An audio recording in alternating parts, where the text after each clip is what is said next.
Hello everyone, स्वागत है आप सभी का पाथ आईएएस एकेडमी में। जैसा कि हम लोग पढ़ रहे हैं UPSC C SAT series, important video series, जिसमें हमने बहुत सारे वीडियोस पढ़ लिए हैं। और आज का टॉपिक है डाटा सफिशिएंसी। तो लवा वीडियो होगा हमारा ये। और इसके पहले 15 वीडियो आपके पास आ चुके हैं। हर एक रविवार सुबह 8 बजे ये वीडियो रिलीज होता है।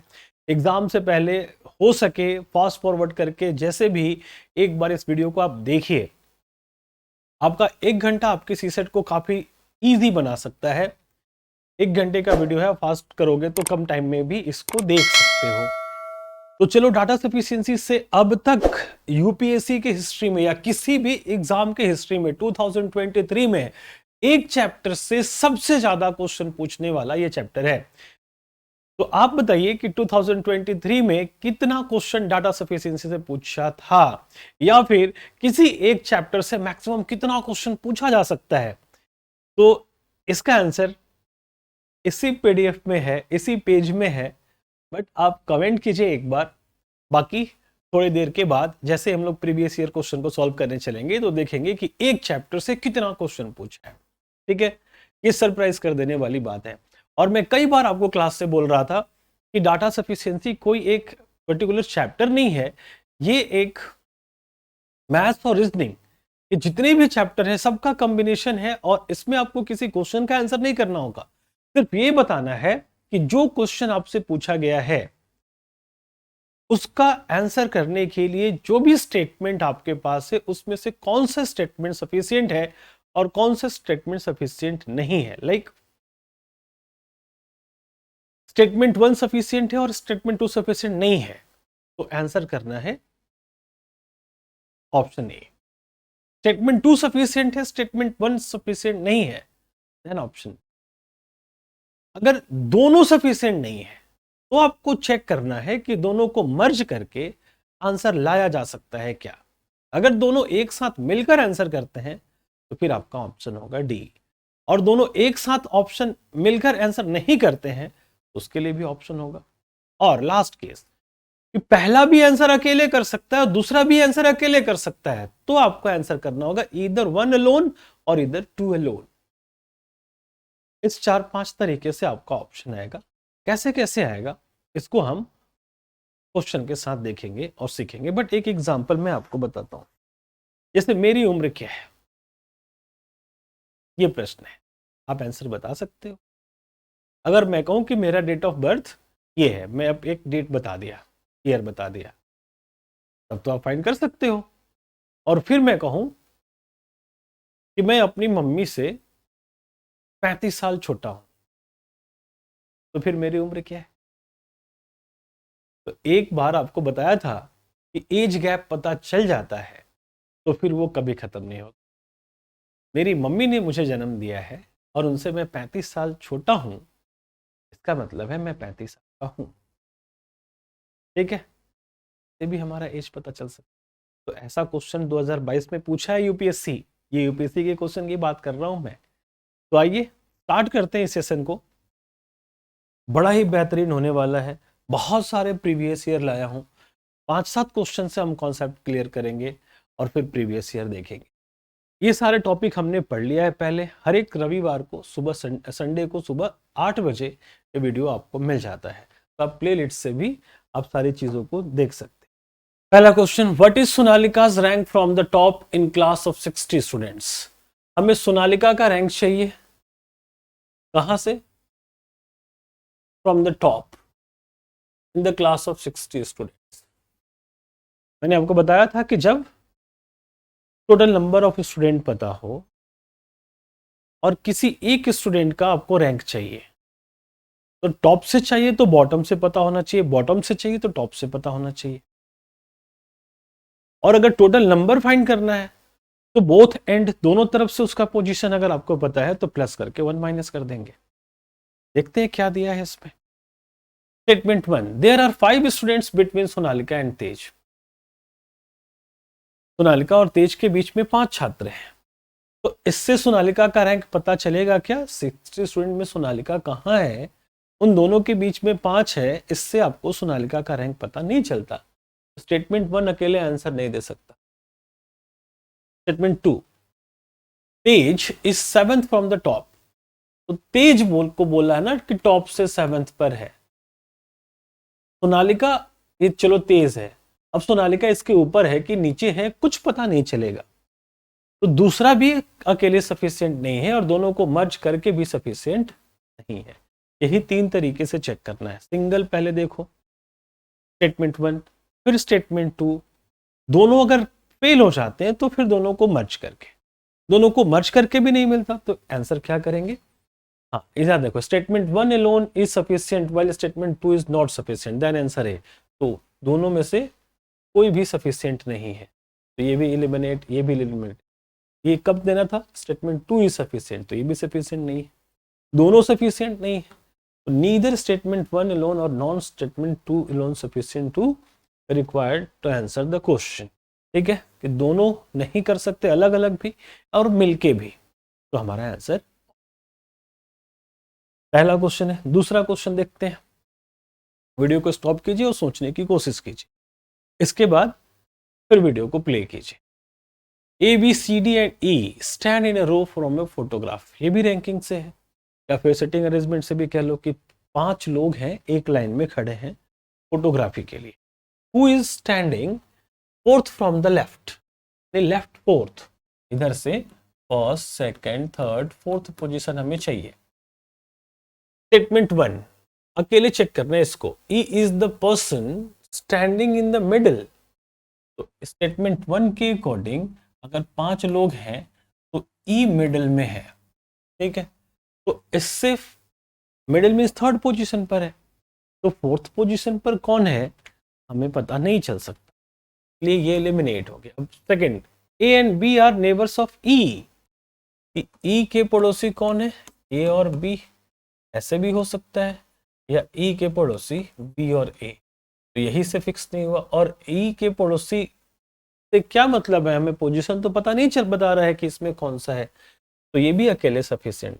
बट दोनों को मर्ज करने से तो ई यहां पर है, तो ए इसके पहले हो जाएगा और बी इसके बाद में, या फिर ई तो मिडिल में ही रहेगा और बी पहले और ए बाद में। तो फोर्थ पोजीशन मिला, लेकिन ए या बी में से कौन है ये नहीं बता सकते, यानी इसमें भी दोनों को मर्ज करके आंसर नहीं लाया जा सकता। तो आंसर क्या करेंगे, data in both statement 1 and 2 together is not sufficient. बातें समझ में आ रही हैं कि हम क्या कर रहे हैं, दोनों को अलग अलग चेक करेंगे, दोनों से आंसर नहीं मिला तब हम मर्ज करके चेक करें। आइए एक और देख, is the average age of students of a school less than 17 years. कि एक स्कूल के स्टूडेंट्स के एज की बात की जा रही है, एवरेज एज की बात की जा रही है, तो क्या वो 17 साल से कम होगा। Statement 1, the strength of the class 8, strength of class 8 is less then 25% of strength of. कि अगर स्कूल में 100 लोग हैं तो क्लास 8 का स्ट्रेंथ क्या है, 25% से भी कम है, यानी 25 लोग या 20 लोग होंगे। तो इससे हमें क्या पता चला कि एवरेज एज केस में तो एज की बात ही नहीं बोला, यानी ये अकेले आंसर नहीं कर सकते। Second, the average age of the students of class 8 of the school is 18 years and that of the remaining classes 16 years। अगर क्लास में 100 लोग हैं तो 25% से कम बोला ना, तो मान लेते हैं कि क्लास 8 में 20 लोग हैं और रिमेनिंग क्लासेस में 80 लोग हैं। ठीक है, और क्लास 8 वाले का एवरेज कितना है, 18 years, और इसका कितना है, 16 years। ओके, क्वेश्चन क्या था, average age of the student of school is less then 70। पूरे स्कूल की बात करें तो क्या होगा,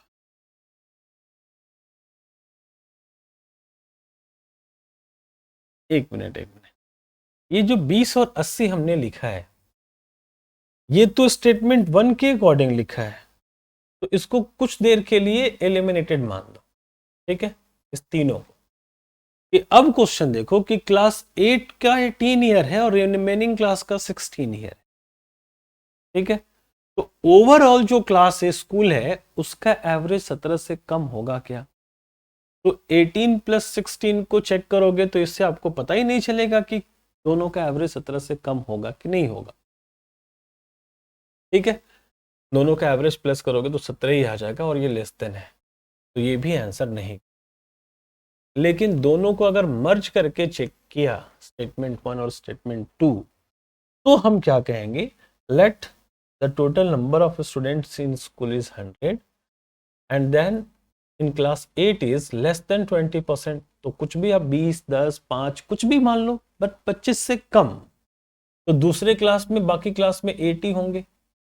तो 20 स्टूडेंट अगर 18 साल के हैं तो 18 टू जा 36, इनके एज का सम कितना हो जाएगा, 36 ईयर। और 16 8 जा 1280, तो ये हो गया 360 ईयर्स। टोटल स्कूल की जितनी भी स्टूडेंट है, अगर 100 स्टूडेंट हमने माना है, तो उनके एज का सम कितना होगा, तो 1280 इन प्लस 360, ये टोटल हो गए 0, 8 एंड 6 14, कैरी 1, 3 to 5 एंड 6 1640। और 100 स्टूडेंट का ये डाटा था, एवरेज कितना होगा 16.4। इस तरीके से हम कंफर्मली बता सकते हैं, yes the average age of students of a school is less then 70। थोड़ा सा कैलकुलेशन करना था, तो क्या हुआ, option D, both the data in both the statement 1 and 2 together sufficient. तो ध्यान रखना, कभी सफिशिएंट डी में दिया है, कभी नॉट सफिशिएंट दिया है। तो यहाँ पर थोड़ी सी चालाकी के साथ ऑप्शन पढ़ना और सारे ऑप्शन को पढ़ के सॉल्व करना। बोलोगे कि सर ये लेंदी है, तो बहुत कम लेंदी है, यूपीएससी ने जो पूछा है देखना, अभी तुरंत लाता हूँ, एक बार कॉन्सेप्ट सीख लो। ये क्वेश्चन, इसी एग्जाम्पल की मैं बात स्टार्टिंग में कर रहा था, in which year Rabi was born, Rabi के किस साल जन्म किस वर्ष में हुआ है, ये हमें बता। Ravi at present 25 year younger than to his mother. Ravi अभी अपनी माँ से 25 साल छोटा है। मैं कहूं कि मैं, आप जो भी वीडियो देख रहे हो, कि आपसे 5 साल बड़ा हूं, इसका मतलब क्या है कि अगर आप 20 साल के हैं तो मैं 25 साल का हूं। लेकिन एक बार पता चल गया कि 5 साल में आपसे बड़ा हूं, तो आज के 5 साल बाद आपसे कितना बड़ा रहूंगा, 5 ही साल बड़ा रहूंगा। आपके शादी के दिन 5 ही साल बड़ा रहूंगा और आप मुझसे 5 साल छोटे रहेंगे। आपके लाइफ के किसी भी जन्मदिन के दिन मैं आपसे 5 साल ही बड़ा रहूंगा, ठीक है। बातें समझ में आ रही है कि एक बार एज का डिफरेंस पता चल जाता है तो वो कभी खत्म नहीं। तो एक माँ बेटे की क्या कहानी कि अगर पापा कह रहे हैं कि मैं तुमसे 18 साल बड़ा हूं, यानी तुम मुझसे 18 साल छोटे हो, तो उसके जन्म के दिन पिताजी कितने साल बड़े थे? उसके जन्म के दिन अगर पिताजी 18 साल आज बड़े हैं, तो उसके जन्मदिन, किसी भी जन्मदिन पर 18 साल बड़े रहेंगे, तो उसके पहले जन्मदिन पर भी 18 साल बड़े रहेंगे, तो उसके बर्थ के टाइम पिताजी 18 साल के ही होंगे, ठीक है। तो ये वही कहानी है कि Ravi at present 25 years younger than his mother, कि अभी वो अपनी मम्मी से 25 साल छोटा है। तो इससे क्या ईयर पता चलेगा, कहीं ईयर है ही नहीं, तो पहला तो कैंसिल हो गया, इससे हम अकेले से आंसर नहीं कर सकते। Second, Ravi brother who was born in 1964, कि रवि के ब्रदर का बताया है कि 1964 में जन्म लिया है, is 35 year younger than to his mother, कि वो अपनी मम्मी से 35 साल छोटा है। तो लिंक तो मिल गया ना, दोनों एक ही मम्मी के बच्चे हैं, तो इस दोनों की उम्र में कितने का डिफरेंस है, 10 का। तो 64 ईयर से 10 का डिफरेंस जो भी होगा वो हमारा रवि का जन्मदिन। तो कौन सा साल होगा उसके चक्कर में ना पड़ो, बस आंसर मिलेगा। कैसे मिलेगा, जब दोनों को प्लस करेंगे। और कौन सा साल मिलेगा, ये आप आंसर रिप्लाई करोगे। Both 1 and 2 are sufficient together, ये दोनों एक साथ मिलकर आंसर करने के लिए सफिशिएंट है। ठीक है, आप रिप्लाई करो कि रवि का जन्म किस साल हुआ था, 64 से 10 साल बाद यानी 74 में या 54 में, ये मैं आप पर छोड़। नेक्स्ट, अच्छा एक चीज कि आपको 50% का डिस्काउंट मिल सकता है पाथ हाईएस्ट एकेडमी के अंडर ग्रेजुएट बैच में एडमिशन लेने पर। उसके लिए आपको एक स्कॉलरशिप टेस्ट के थ्रू जाना होगा और इसके 100 क्वेश्चन एमसीक्यू के पूछे जाएंगे, हर एक क्वेश्चन 2 मार्क्स का हो जाएगा और ये जनरल स्टडीज और सीसेट के बेस पर रहेगा। तो अगर आपका कोई भी भाई बंधु बहन कोई भी जानने वाले यूपीएससी की तैयारी कर रहे हैं, उनको आईएएस बनना है, ऐसा प्लानिंग चल रही है, तो अंडर ग्रेजुएट बैच हमारे पास है, वो 12वीं पास है, तो वो हमारे पास आ सकते हैं। हम उनको ये एनसीईआरटी से लेकर हर एक चीज पढ़ाते हैं। ये 3 साल का कोर्स होता है।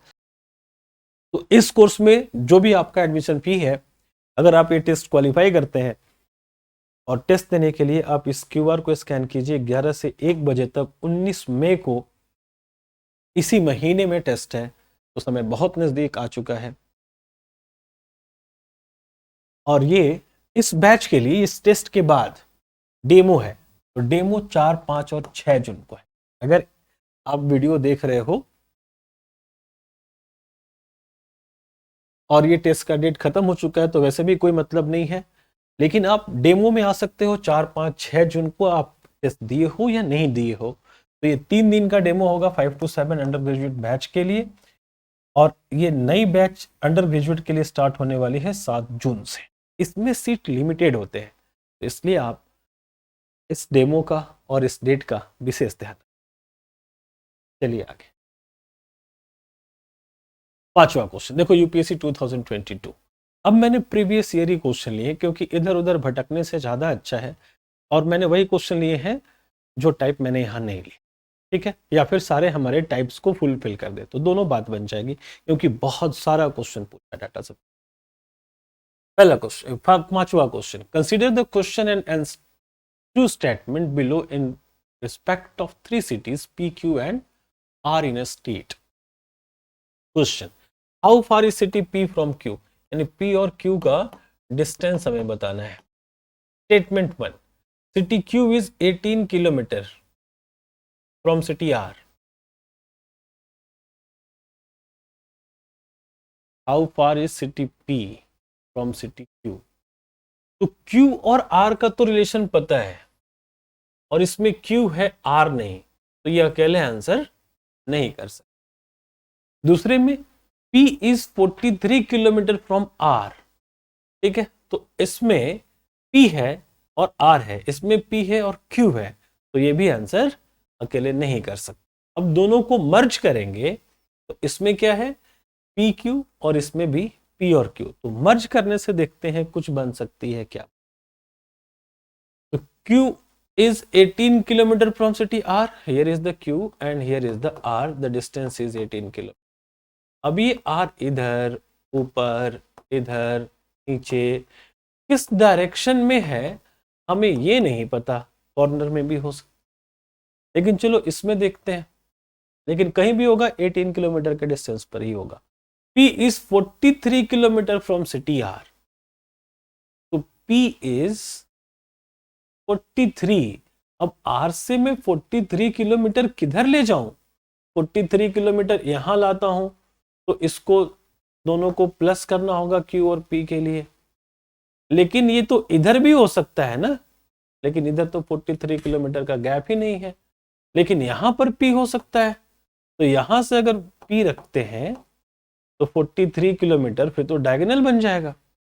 तो डायरेक्शन फिक्स ना होने की वजह से हम दोनों को असेंबल भी नहीं कर सकते, और करेंगे तो भी आंसर नहीं आएगा। इस केस में both statement 1 statement 2 are together not sufficient. I think आपको बातें समझ में आ रही है। बढ़ते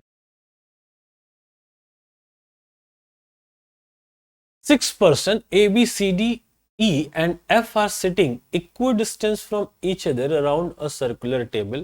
देखो सिटिंग अरेंजमेंट से फिर से सर्कुलर टेबल से facing the centre of the table. Circular table पर बैठे हैं, कितने लोग हैं? 6। कैसे बताया था बैठने के लिए?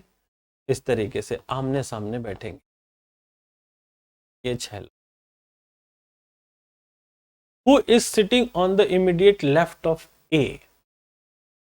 ए का इमीडिएट लेफ्ट चाहिए, ठीक है। Statement 1, B is sitting opposite to सी।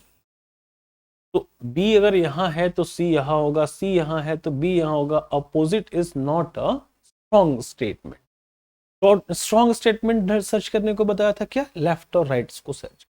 आगे क्या है? And D is sitting opposite of E. तो इससे क्या हुआ कि बी का अपोजिट सी है और डी का अपोजिट ई है, और यहां से ए से क्वेश्चन है, तो ए तो इसमें है ही नहीं, तो ये अकेले आंसर नहीं कर सकते। और इसमें F is sitting on the immediate left of B, तो बी और एफ दिया है यहां पर इमीडिएट लेफ्ट। तो अगर यहां पर बी है तो इसका इमीडिएट लेफ्ट यहां पर एफ है, तो ए तो इसमें भी नहीं है, तो ये भी अकेले आंसर नहीं कर सकता। अब दोनों को मर्ज करेंगे तब क्या होगा? तो दोनों को मर्ज करेंगे तो बी का अपोजिट सी और D and E R opposite, तो यहां पर क्या होगा नहीं पता। टी और ई यहां है, टी और ई यहां भी है, मतलब दोनों में से कौन होगा ये हम फिक्स नहीं कर सकते, लेकिन 5 प्लेस फिक्स हो गया। तो यहां पर क्या आ जाएगा? ए। तो अरेंजमेंट तो कंप्लीट हो गया, लेकिन क्या हम आंसर कर सकते हैं? तो क्वेश्चन क्या है? इमीडिएट लेफ्ट ऑफ ए, तो इधर होता है राइट और इधर लेफ्ट, फिर इधर राइट इधर राइट, तो इधर लेफ्ट। तो इमीडिएट लेफ्ट में डी होगा कि ई होगा, ये हम कंफर्म नहीं बता पा रहे हैं, इसलिए आंसर क्या करेंगे? फिर से D. Both statement 1 statement 2 are not sufficient. यहां देख लेना नॉट है कि नॉट नहीं है। ओके, तो इस तरीके से हम डाटा सफिशिएंसी के क्वेश्चन को सॉल्व करते हैं। और आगे चल, consider the questions in 2 statement given below. What is the age of Manisha? अब एज से फिर से क्वेश्चन आया। Manisha is 24 year younger than her mother, कि मनीषा अपनी मम्मी से 24 साल छोटी है, ठीक है। इससे क्या पता चलेगा? मनीषा का एज पता चलेगा क्या?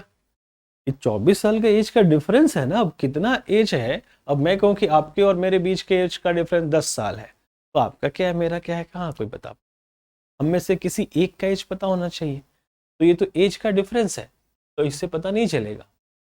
फिर after 5 years the age of Manisha and her mother will be in the ratio of 3:5। 5 साल के बाद मनीषा और उनकी मदर आफ्टर 5 year, मनीषा का कितना होगा? 3:मदर 5, ये दिया है 5 साल बाद। तो अगर इससे भी क्या फर्क पड़ेगा? मनीषा का एज तो नहीं मिलेगा, इसको भी चेक कर लेना था, दोनों फेल हो गए। अब दोनों को मर्ज करके देखिए, दोनों को अगर हम मर्ज करते हैं तो क्या मिलेगा? मनीषा इज 25 ईयर यंगर, यानी 24 साल छोटी थी, इज मीन्स छोटी है अभी, तो 5 साल बाद ही वो 24 साल ही छोटी रहेगी, यानी डिफरेंस कितने क्या आया? और 2 यूनिट की वैल्यू कितनी हो गई? 2 यूनिट की वैल्यू 24 ईयर, देन 1 यूनिट की वैल्यू 12 ईयर। तो मनीषा 5 साल बाद कितने की होगी? मनीषा का पूछा था ना, 5 साल बाद होगी 36 ईयर्स की। तो what is the age of Manisha? Present पूछा, 5 साल बाद 36 की होगी, तो 5 साल घटा देंगे, अभी मनीषा का एज कितना है? 31, यानी दोनों एक साथ मिलकर आंसर कर सकते हैं। ऑप्शन क्या है? Both statement 1 and statement 2 are sufficient to answer the. इस बार आंसर क्या हो जाएगा? Option C. चलिए और आगे चलते हैं। Question number 8, 6 lectures A, B, C, D, E and F, each of 1 hour duration is scheduled between 8 and 2 p.m. 8 a.m. and 2 p.m. Consider the question in two statements given below. Which lecture is in the third period? देख रहे हो एक ही 2022 में back to back 3 question, और भी question हो सकते हैं, मैंने इस 3 क्वेश्चन को. Which lecture is in the third period? ठीक है. Lecture F is preceded by A and followed by C. F is preceded by A, यानी A से पहले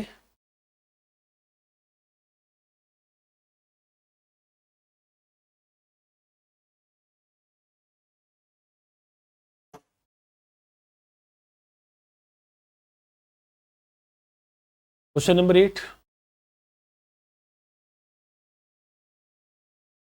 आपने देखा कि एक ही साल में 2022 में ही ये तीसरा क्वेश्चन आया. 2020 में या 21 में ऐसे ही क्वेश्चन धीरे धीरे स्टार्ट किया था, 2 क्वेश्चन, और 23 में भर दिया. कितना क्वेश्चन कुछ ही देर पहले पूछा था, समय आ रहा है नजदीक उसका आंसर जानने के लिए. क्वेश्चन है which lecture in the third period. Statement क्या है? A B C D E F each of 1 hour duration are scheduled between 8 am and 2 pm. Consider the question statement. Statement ये 2 लाइन जरूर पढ़ना है, इसको छोड़ देते हैं, हम नहीं पढ़ते हैं, डायरेक्ट इधर आ जाते हैं, यही गलती होती है. Lecture F is preceded by A and followed by C, यानी व्याख्यान एफ के पहले ए और उसके बाद सी है. यानी एफ के पहले कौन सा है? ए, और एफ के बाद कौन सा है? सी. ठीक है, यानी इधर 8 बज रहा है, 8 बजे वाली क्लास है, तो इधर 2 बजे वाली क्लास है. अब कौन सी क्लास कब है ये हमें नहीं पता. तो इससे क्वेश्चन क्या पूछा था? Third period. तो थर्ड पीरियड में कौन सा होगा? अगर इसके पहले भी 2 हो सकते हैं ना, 6 है, तो थर्ड पीरियड में कौन हो सकता है इससे हम बता नहीं सकते, क्योंकि इसके बाद है कि इसके पहले है, हमें कुछ आइडिया नहीं है. Second, there is no lecture after B, यानी बी के बाद कुछ नहीं होगा, यानी 2 बजे बी होगा और बी के बाद कोई नहीं होगा. ठीक है, तो इससे क्या पता चला? सिर्फ लास्ट वाला, हमें थर्ड पीरियड नहीं पता चल पाया, तो ये भी आंसर नहीं कर. दोनों को मर्ज करेंगे तो लास्ट वाला ये है, ये तो पता चल गया, उसके पीछे कोई नहीं है. लेकिन उसके पहले कौन से हैं, हमारे पास क्या क्या मिसिंग है? डी एंड ई. तो ये डी एंड ई यहां आएगा कि बीच में आएगा कि कहां आएगा, हमें नहीं पता. तो ये दोनों मिलके भी आंसर नहीं कर सकते. तो answer D, both are not sufficient. Okay, तो मैक्सिमम में तो आपको डी मिल रहा है, तो ये प्रीवियस ईयर है, मैंने थोड़ी ढूंढा है. 2022 हो गया, 2021, 2021 में ये question. Consider 2 statement and a question. The last day of the month is Wednesday, and the third Saturday of the month was the 17th day. What day is the 14th of the given month? 14 तारीख को कौन सा दिन था, ये हमें पता करना है. के लिए हमारे पास स्टेटमेंट थे. Last day of the month is Wednesday, कि हमें कोई भी एक तारीख और उस तारीख को कौन सा दिन था ये पता चल जाए तो हम 7 प्लस या 7 माइनस करके कुछ भी फाइंड कर सकते हैं, आपको सिखाया था. लेकिन लास्ट डे बोला उस मंथ का क्या है? वेंसडे. तो लास्ट डे वेंसडे है, तो डेट क्या था? तो लास्ट तो 31 भी होता है, 30 भी होता है, 29 भी होता है, 28 भी होता है. वो फरवरी है कि मार्च है कि जनवरी है कि अप्रैल है, ये इसने फिक्स नहीं करा. इसलिए हमारा ये स्टेटमेंट 1 सही नहीं होगा, यानी ए एलिमिनेट हो गया. सेकेंड क्या बोला है? The third day of the month was, sorry, the third Saturday of the month was 17th. इस 17th को सैटरडे था. बात खत्म होती है कि 17 तारीख को सैटरडे था, तो 14 तारीख को क्या होगा पीछे आकर पता कर सकते. तो ये आंसर कर सकता है अकेले, ये तो नहीं करेगा. यानी ऑप्शन बी हमारा आंसर हो जाएगा. 2 alone is sufficient to answer the question. ठीक है, बहुत देर के बाद बी के दर्शन हुए. ठीक है, 10 number question, consider two statement and question. Statement पहले दिया है, क्वेश्चन बाद में दिया है, तो पहले क्वेश्चन पढ़ेंगे। Who is the heaviest among A B C D and E. इस 5 में से कौन सबसे ज्यादा हैवी है, कौन सबसे ज्यादा भारी है हमेशा। Each of A and D is heavier than each of B, E and F. यानी दोनों के दोनों, ए या डी, इस तीनों में से सबसे भारी है। बी से भारी ए बी है, डी भी है, ई से भारी ए बी है, डी भी है, और एफ से भी भारी ए और डी है। But none of them is the heaviest. But किसके लिए आया है, ए और डी के लिए। इस दोनों में से कोई भी सबसे ज्यादा भारी नहीं है, ये बोल दिया। तो हम क्या कर सकते हैं कि सबसे भारी कौन है भाई। इसमें तो हमें दिख रहा है कुछ नहीं, ए डी सबसे भारी है नहीं, ये भारी इनसे छोटा है। हमारे पास सी मिसिंग है, तो सी इधर होगा कि सी इधर होगा, इसको कह पाना थोड़ा सा मुश्किल लग रहा है, तो इसको कैंसिल। स्टेटमेंट 2, मतलब इसको कैंसिल कर दो कि अकेले आंसर नहीं दे। Statement 2, A is heavier than D. ठीक है, ए डी से तो भारी है, but lighter than C, C से ये हल्का है। तो अब सबसे भारी कौन हो गया कि ए और डी ही इन दोनों से भारी थे, तो इन तीनों से भारी ये थे। तो अगर हमने दोनों स्टेटमेंट को मर्ज कर दिया तो हमारा आंसर सही हो सकता है। दोनों को मिलाकर, अकेले अकेले तो दोनों आंसर नहीं कर सकते हैं। तो क्या होगा, both statement 1 and statement 2 are required to answer the question. ये दोनों मिलके इस क्वेश्चन का आंसर कर।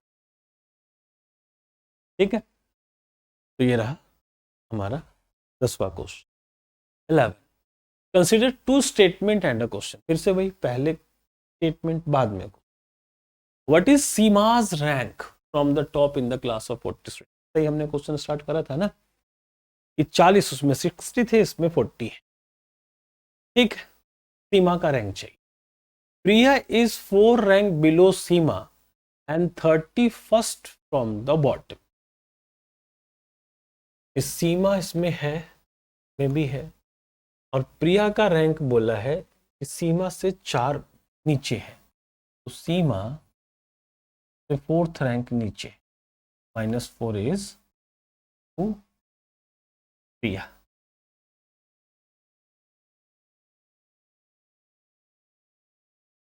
And 31st from the bottom. Priya नीचे से किस पोजीशन, 31st। 31st में 4 प्लस कर देंगे तो कितना हो, 35th। बॉटम से 35th हो जाएगी सीमा। तो क्या पूछा है, टॉप से 40 माइनस नीचे से मिल गया कि 35, 40 लोग थे, तो इसके ऊपर 5 लोग होंगे तो ऊपर से आएगा, ये हो जाएगी। यानी ये आंसर अकेले दे सकते हैं। सेकंड देख, Ina is 2 rank below Seema and 31st from the bottom. Ina और सीमा, इसमें भी सीमा है, ईना है, तो अब ऑफ सीमा से ऊपर है और इसका 37, यानी ईना का पता है और इसके साथ रिलेशन सीमा का पता है, ये भी अकेले आंसर दे सकते, तो सेम ही है, बस पोजीशन अलग अलग है। हमको सॉल्व करने की जरूरत नहीं होती, हमें बस आंसर करना। कि दोनों अकेले अकेले आंसर कर सकते, क्या करेंगे, ऑप्शन सी। क्या होगा, either statement 1 alone or statement 2 alone is sufficient to give that। ये दोनों अकेले अकेले बिना किसी के हेल्प के आंसर करें, तो हम आंसर करेंगे option C. 2020 12th number question, two statements, statement 1 and statement 2 are given below with regard to two numbers followed by a question।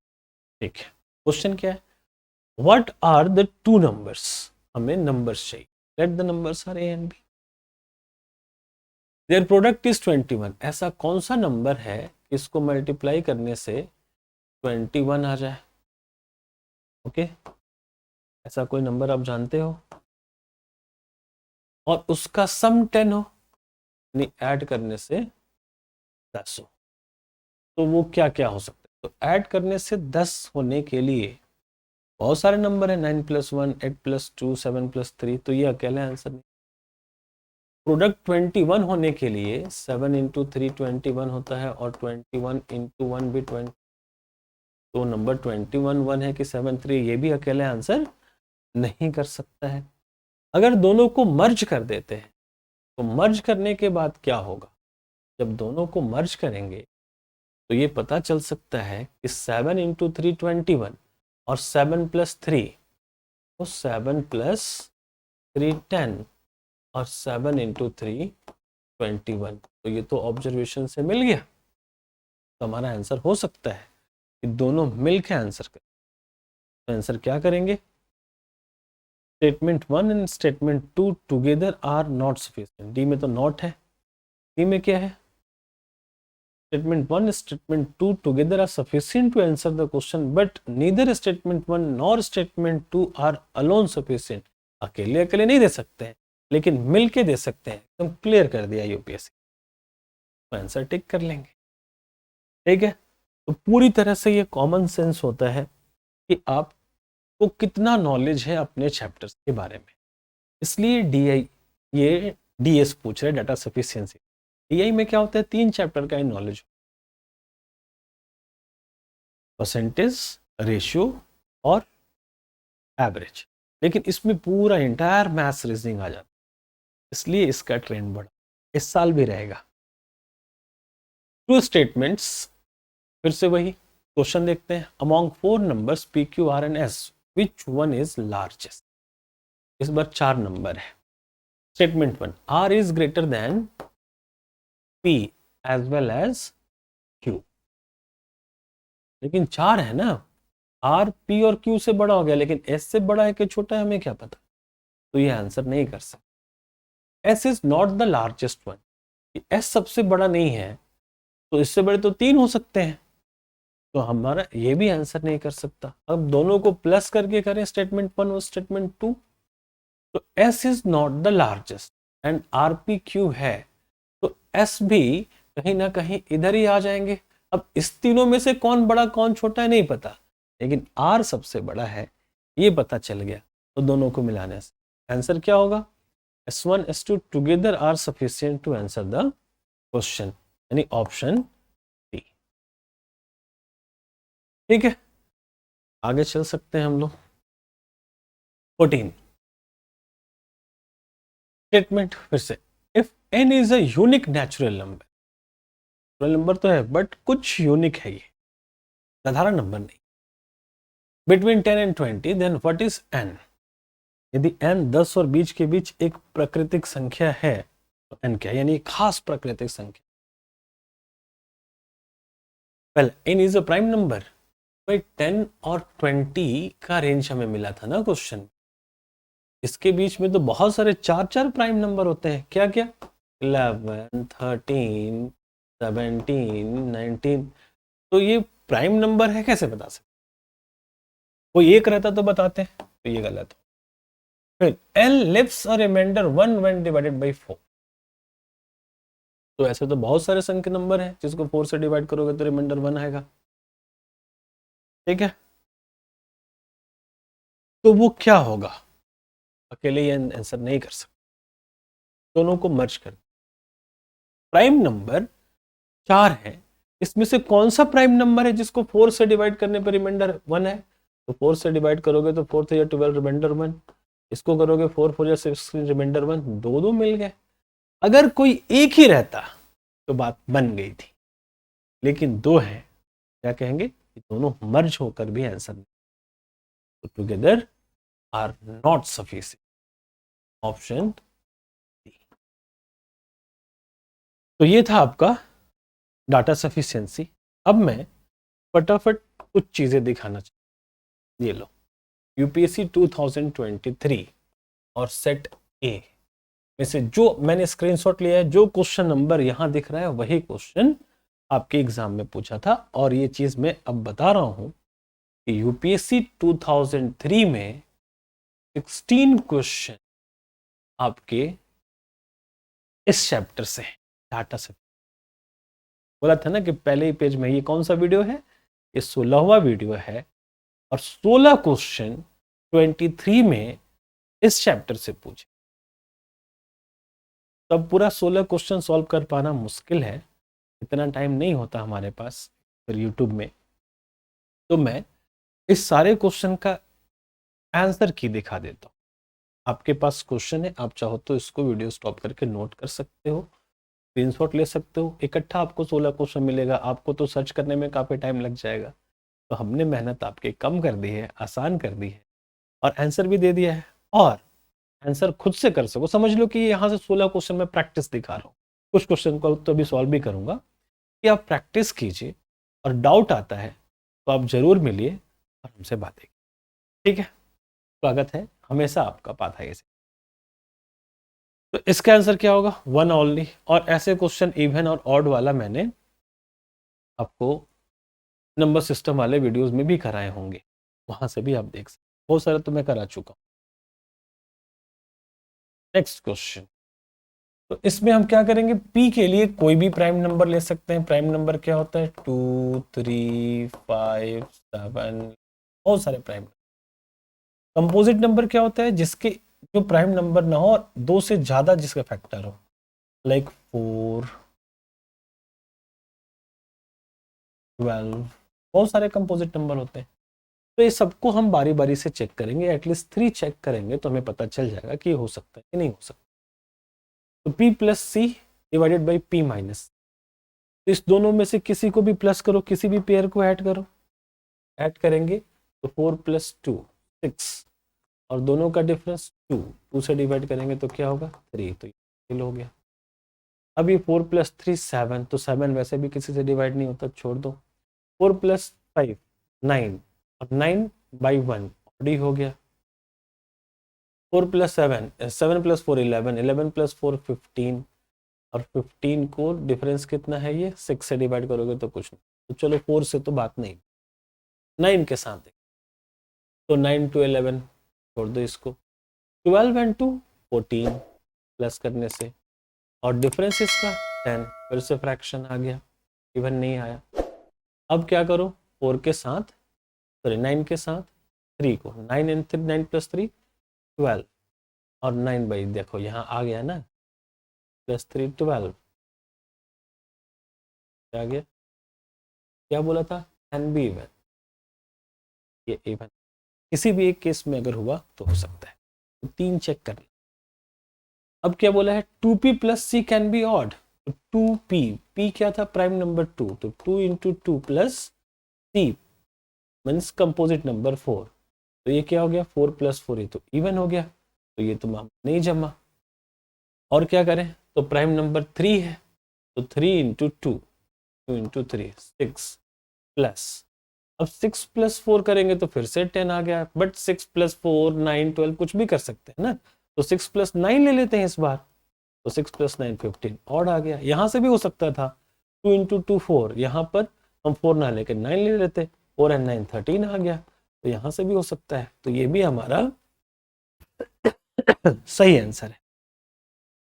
Third, PC can be odd, यानी पी इंटू सी, यानी prime और composite odd हो सकता है। तो prime क्या है?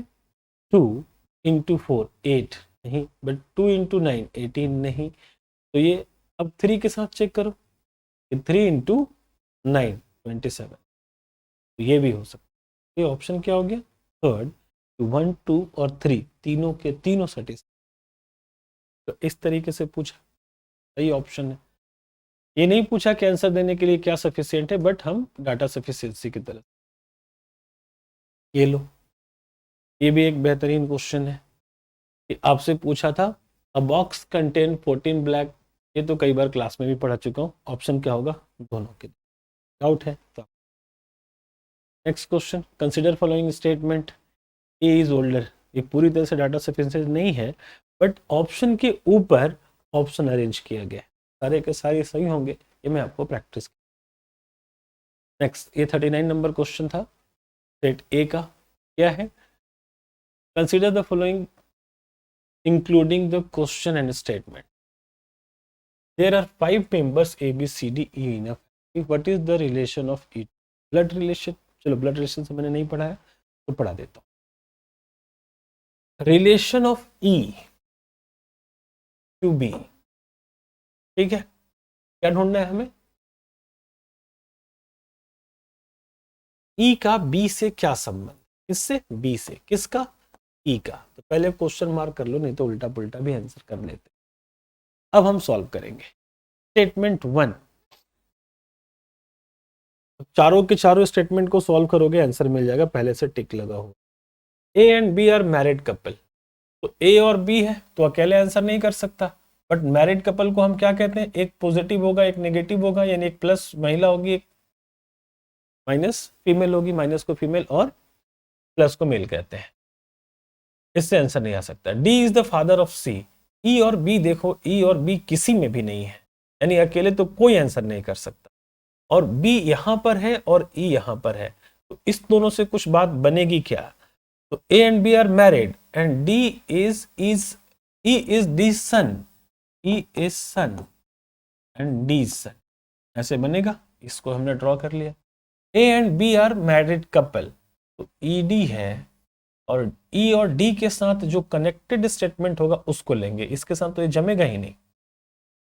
D is father of C, D is father of C, ये सी के भी पिताजी हैं, ये भी सॉल्व हो गया, ये भी सॉल्व हो गया। अब डी और सी से कोई है, A and C are sisters, A और सी दोनों की दोनों सिस्टर्स हैं। अब क्या है, A and B are married couple, A और बी की शादी हुई है, जरूर ये अगर ये लड़की है तो लड़के से ही शादी करेगी। ये हमारा डायग्राम चारों को लेकर बन गया। अब चारों के साथ भी आंसर हो सकता है क्या, ई का रिलेशन किसके साथ, बी के साथ, सेम लाइन में, तो ये कौन है, तो इनकी शादी इनके बहन से, क्या है ये, ब्रदर इन, आंसर मिल गया, चारों के चार एक साथ रखें। तो ये सब आपको नॉलेज होना चाहिए आपके उस पर्टिकुलर चैप्टर का, ठीक है। तो ये हमारा 56 नंबर क्वेश्चन, आप नंबर सिस्टम से, ये मैं पढ़ा चुका हूँ आपको नंबर सिस्टम, तो आप यहाँ से बस आंसर मर्ज करते चलिए और खुद से पढ़िए।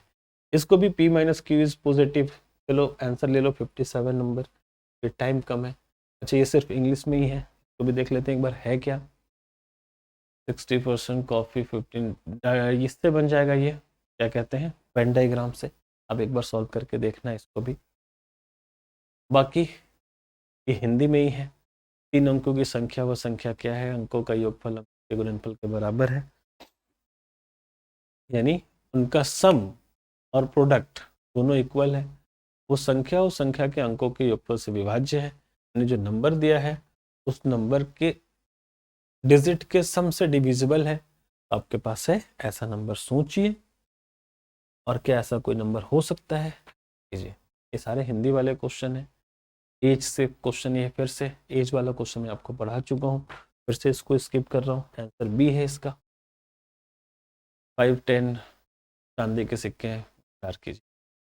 ऑप्शन ए होगा, आप इसको एक बार विचार कीजिएगा।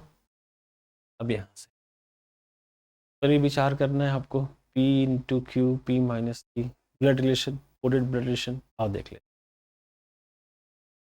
A plus B means A is neither shorter not equal, ये ना तो छोटा है और ना ही बराबर है। प्लस का मतलब है A plus B means A is not smaller, छोटा नहीं है मीन्स बड़ा है, और ना ही बराबर है, बराबर भी नहीं है मीन्स डेफिनेटली बड़ा है, ठीक है। Plus means greater use. A minus B का अर्थ है A बड़ा नहीं है, A इज नॉट एल्डर, यानी माइनस का क्या मतलब हो गया कि बड़ा नहीं है मीन्स छोटा और बराबर हो सकता, ठीक है। तो ये किस चीज का सिंबल है, ये माइनस के लिए आया है। ए इंटू बी छोटा नहीं है, तो छोटा नहीं है इंटू का मतलब क्या हो गया कि जब ये छोटा नहीं है तो क्या है, बड़ा और बराबर है। ए डिवाइडेड बाई बी, ना तो बड़ा है बी से और ना ही बराबर है बी के, यानी डिवीजन का क्या मतलब हो गया, बड़ा भी नहीं है बराबर भी नहीं है। तो ये हमने डिकोड कर लिया, इंग्लिश में होता तो और मजा आता। तो खैर आप 70 नंबर क्वेश्चन इंग्लिश में देखना। क्या हमारे पास P into Q, P minus T, T divided by R and R plus minus, दोनों एक साथ प्लस, अच्छा प्लस माइनस, क्वेश्चन कहाँ गया?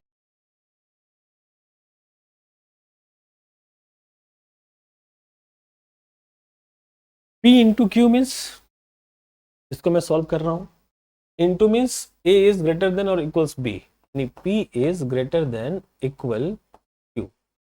अब P माइनस टी, तो minus means A is less than equals B, यानी P is less than equal T।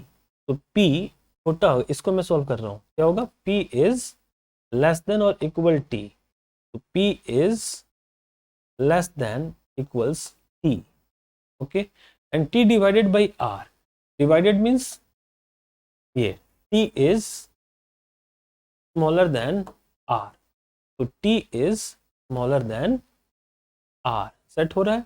And R plus minus, तो प्लस माइनस इसका क्या मतलब होगा? तो प्लस माइनस कहीं है क्या क्वेश्चन में? अच्छा हाँ, ये तो है, प्लस माइनस बी का अर्थ है ये ना तो छोटा है और ना बड़ा है, यानी बराबर है। प्लस माइनस मीन्स बराबर, R is equals to S, R is equals to, diagram set हो गया।